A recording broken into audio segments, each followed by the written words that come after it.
I don't want to say my most recent memory, but one of the things I remember about you is when Governor Daniels was first running.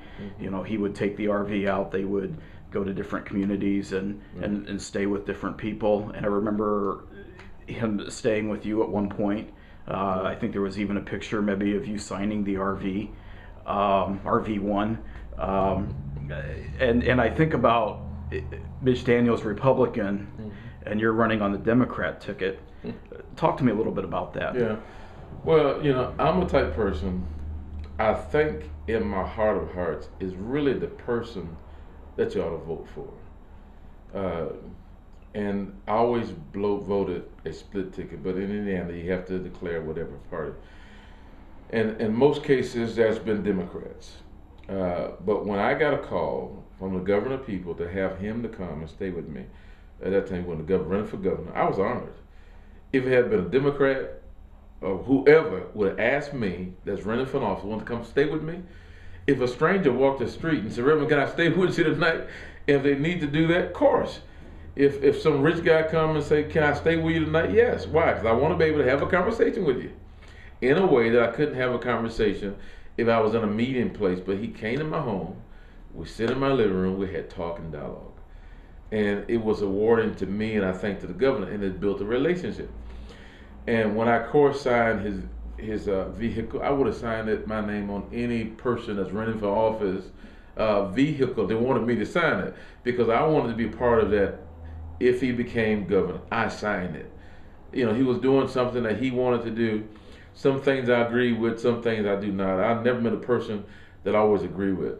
But to me, it was about a candidate called me. Why would I say no to him? And at that time, I was president of the branch, had to be nonpartisan. If it had been the Democrats calling me, the same response. But I was not aware and still have not seen a photo of me signing that. I wish I had it, to be honest with you. But again, when Obama came, and I waited in a long line to take a picture with Michelle Obama, but I had to leave and couldn't get to the photo. I wanted to take a picture with that woman. Now her husband was running a Democrat president. If Bill Clinton had came, he'd come now. I'll be one. I wish he would say, "Can I stay at your house?" I like him sit in this chair, the governor sit in, so I can sit in the other chair, so we can have conversation, so I can get a better feel of who he was. And I felt honored to have him to call me to ask me could they do that. Is that something that would, I don't want to say mark your time as a councilman if elected, but is that something that you would strive to do, listen to all viewpoints? All viewpoints, I think, is important. I think it's very important that people listen to people. I think you have to identify who you're what side of the fence are you on, which is okay. But still, like, I'm black and you're white. I'm not better than you. I'm just different than you. I was raised different than you. And I should be able to listen to you and not mandate you listen to me because I'm black. I ought to listen to you just as much as I want you to listen to me just because you're white. So what's wrong with me talking to a Republican as much as I would as a Democrat?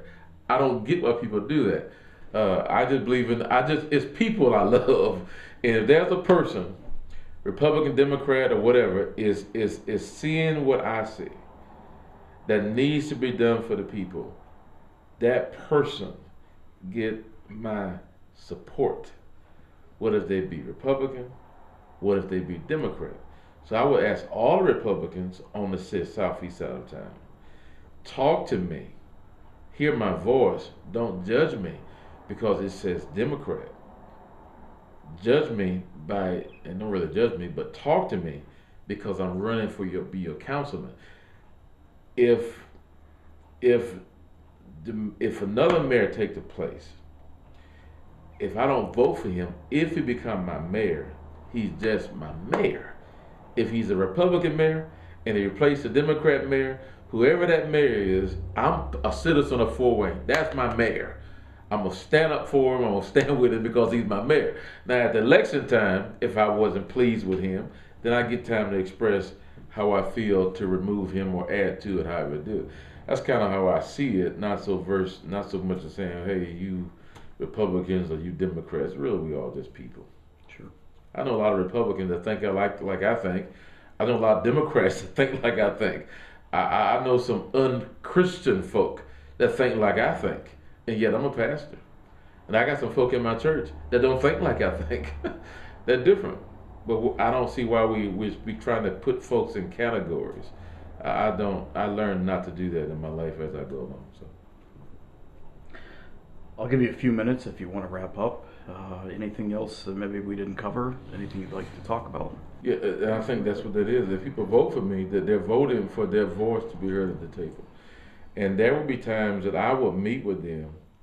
The plan is I would meet with folk every Wednesday from 10 to 12 and from 4 to 6 every Wednesday when I become councilman, because I want them to be able to come in after city council meeting to talk to me, and that I can present to them what I'm faced with on city council.